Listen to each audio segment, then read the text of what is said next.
কেটে যাচ্ছে মনিবর, ক্ষুধার জ্বালা আর সহ্য করতে পারছি না। আর একটুখানি ধৈর্য ধরুন যোগীরাজ, আর একটুখানি ধৈর্য ধরুন।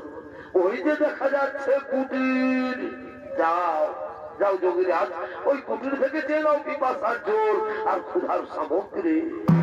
হ্যাঁ হ্যাঁ, তুমি ঠিকই বলেছো মনিবর, আমি যাবো ওই কুটির থেকে চেয়ে নেবো পিপাসার জল আর ক্ষুধার সামগ্রী। এই যে রমণী, তোমার কুটির সন্নিকটে আমরা কিছু তপস্বী মুনি ঋষিগণ এসেছি। আজ আমরা বড় ক্লান্ত, ক্ষুধার্ত, তৃষ্ণার্থ, আমাদের কিছু ভিক্ষে দেবে মাতা। আমার প্রণাম গ্রহণ করুন মুনি ঋষিগণ, অপরাধ মার্জনা করবে। এই মুহূর্তে আমি আপনাদের ভিক্ষে দিতে পারলাম না গো, এই মুহূর্তে আমি আপনাদের ভিক্ষে দিতে পারলাম না। এই যে দেখছেন আমার স্বামী আমার কোলে মাথা রেখে শয়ন করেছে। আগে স্বামী দেবতা ঘুম থেকে উঠুক, তারপর আমি তোমাদের সেবাদান করবো মুনি ঋষিগণ, তারপর আমি তোমাদের সেবাদান করবো। স্বামী সোহাগিনী বলি, ও স্বামী সোহাগিনী, তোমার কুটির থেকে ভিক্ষে না নিয়ে না খেয়ে মুনি ঋষিগণ চলে যাবে। আর যদি তারা ক্ষুধা তৃষ্ণার দ্বারা কোন প্রাণ ত্যাগ করে, তাহলে বুঝি তোমার পাপ হবে না? না মাতা, তা হই না। শাস্ত্রে বলেছে নারীদের একমাত্র পরম ধর্ম স্বামী সেবা, স্বামী হই নারীদের ভগবান। আর আমি যদি চেষ্টা করে আমি আমার স্বামী সেবা করে থাকি, তাহলে মুনি ঋষিগণ কেন মাতা?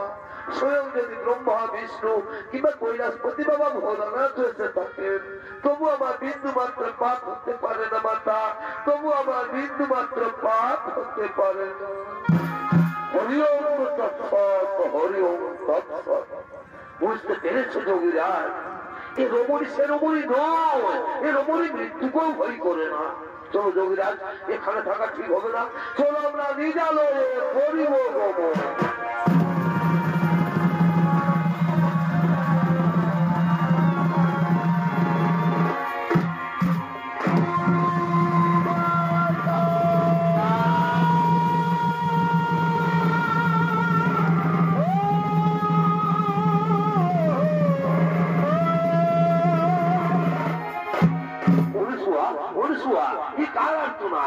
কণ্ঠস্বর আমার চেনা বলে মনে হচ্ছে, এ কণ্ঠস্বর আমার চেনা বলে মনে হচ্ছে। গুরু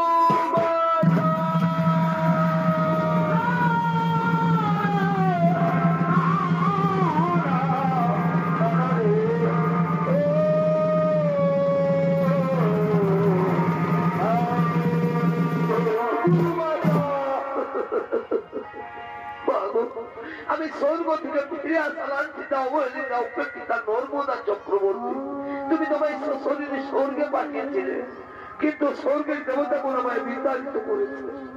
বলে কিনা যে নারী স্বামী সেবা করে না, তার স্বর্গে থাকার কোন অধিকার নেই।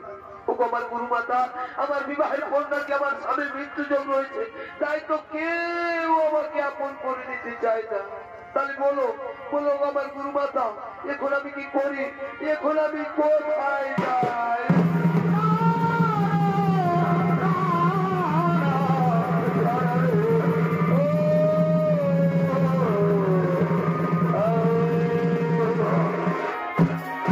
নর্মদা, তুই কাঁদিস রে মা, আমার কথা মন দিয়ে শোন। কাল বা গৌরীর ব্রত উপবাস করে থাকবি। পরের দিন সূর্য না ওঠার আগে মা গৌরীর মন্দিরে গিয়ে পুজো দিবি।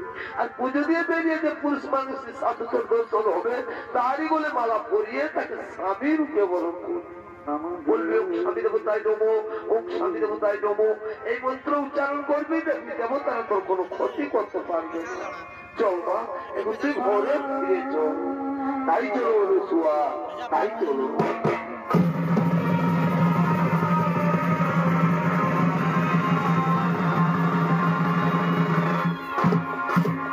আলোচনা মা গৌরীর মন্দিরে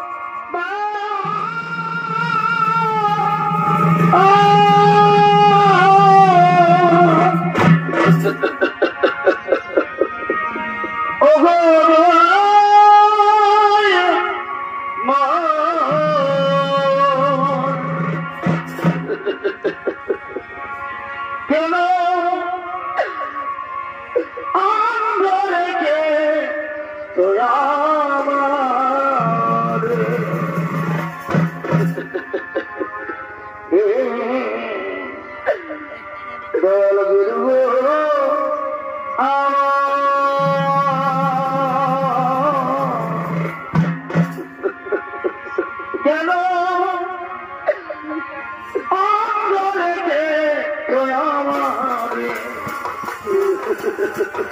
গুরু গো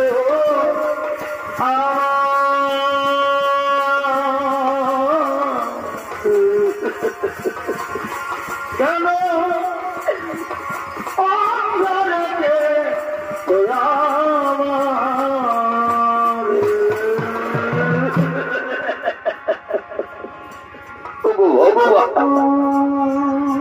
ঠাকুর আজ আমাকে হঠাৎ এই কুষ্ঠের জ্বালা দিলে ভগবান, এই জ্বালা যে আমি সহ্য করতে পারছি না ঠাকুর, এই কুষ্ঠের জ্বালা যে আর আমার সহ্য হই না।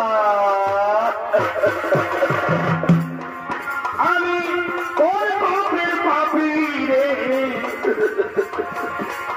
আমি কোন দোষের দোষী রে, একই রে বিচার দয়া, একই রে বিচার কর, একই রে বিচার দয়া, একই রে বিচার।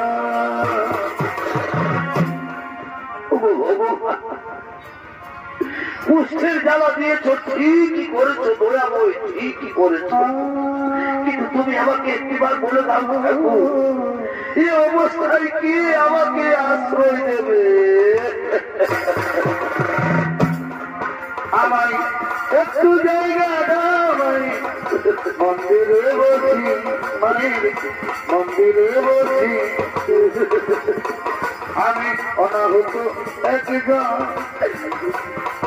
আমি অনাহুত একজন, আমি অনাহুত একজন, আমি অনেক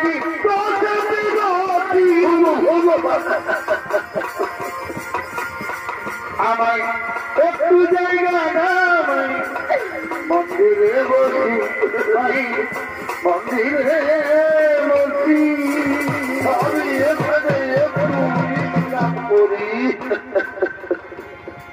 আর ওদিকে নর্মদা চক্রবর্তী মা গৌরীর মন্দিরে পুজো দিয়ে বেরিয়ে মালা হাতে তার স্বামীও নষ্ট করছে।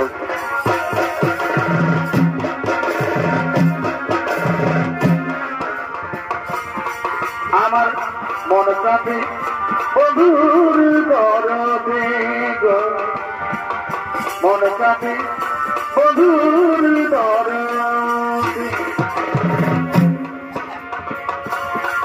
আমার মনের মানুষ রাইয়া দূরে রে, আমার মন প্রাতে রে, মন প্রাতে স্বামীর দরদে।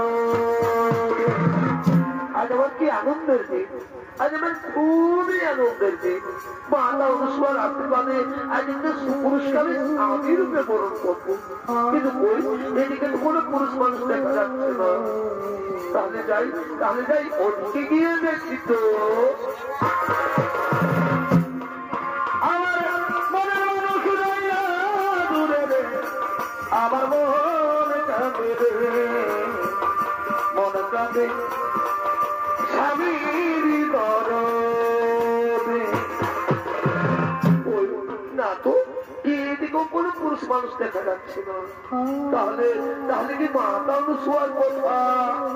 না না, ওই তো ওইখানে একজন সুপুরুষ দেখা যাচ্ছে, তাহলে আমি যাই মাতা অনুসূয়ার আদেশ অনুসারে সেই পুরুষের গলায় মালা পরাই। আমি যাই ওই পুরুষের গলায় মালা পরাই। আমি যাই। ও স্বামী দেবতায় নমো, ও স্বামী দেবতায় নমো, ও স্বামী দেবতায় নমো নমো।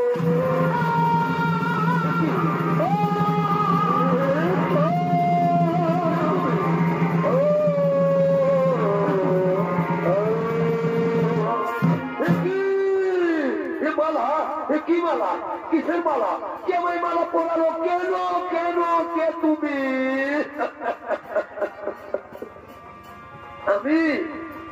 আমি নর্মদা চক্রবর্তী গো, আমি তোমার গলায় মালা পরিয়ে তোমাকে স্বামী রূপে বরণ করেছি।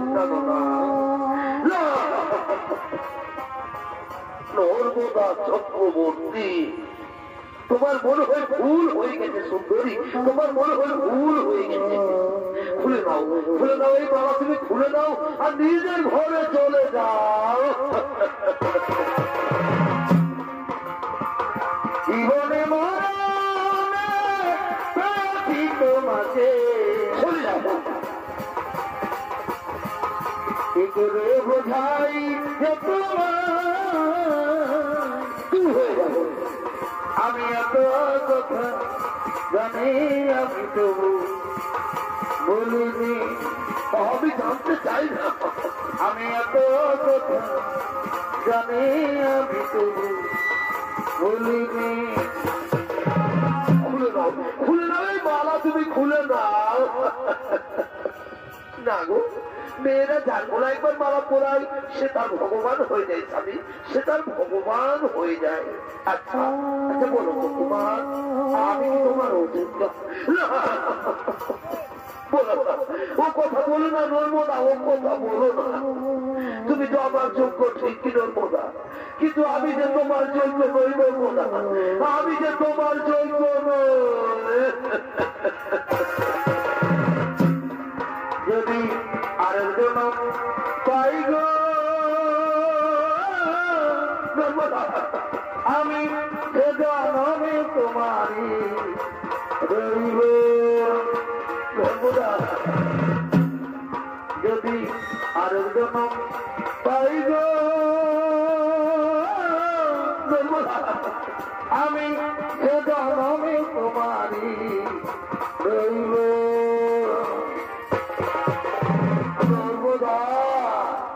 জানো নর্মদা, আমাকে কেউ আশ্রয় দেয় না কেন, যে এই রোগ ভালো হয়ে যেতে পারে। আর তুমি ব্রাহ্মণের মেয়ে, তুলসীর মতো পবিত্র, ফুলের মতো সুন্দর।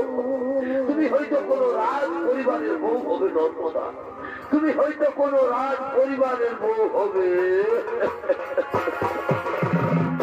তুমি ছাড়া ও জীবনে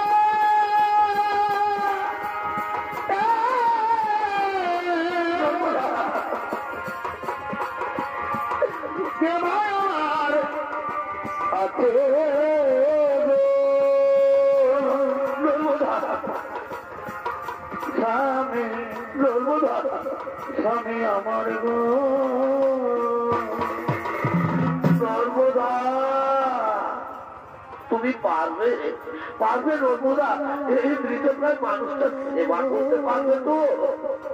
ভেবে দেখো, ভেবে দেখো, এ জীবনে তো তুমি আমাকে কোনোদিন ছেড়ে যাবে না, এ জীবনে তো তুমি আমাকে কোনোদিন ছেড়ে যাবে না।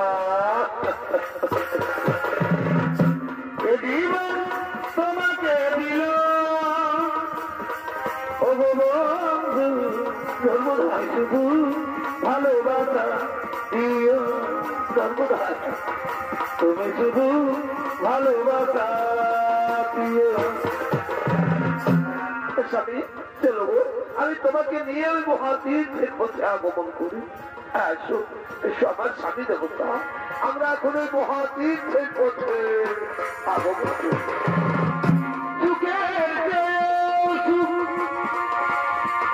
তুমি যে সর্বদা প্রিয়, তুমি বেশি প্রিয়, তুমি শুধু ভালোবাসা দিও সর্বদা, শুধু ভালোবাসা দিও।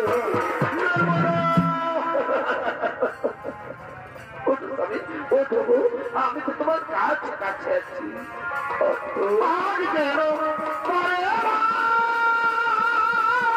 নর্মদা মনে চাই দেখিবার, আমি যে হাসতে পারছি না, দেখি যাইয়া ও প্রিয়া কি যাওয়া ঘরে দেখিয়া নর্মদা ও প্রিয়া, আমি হাসতে পারছি না, মহান ঘরে নয় দেখিয়া প্রিয়া নর্মদা, মহান ঘরে নয় দেখিয়া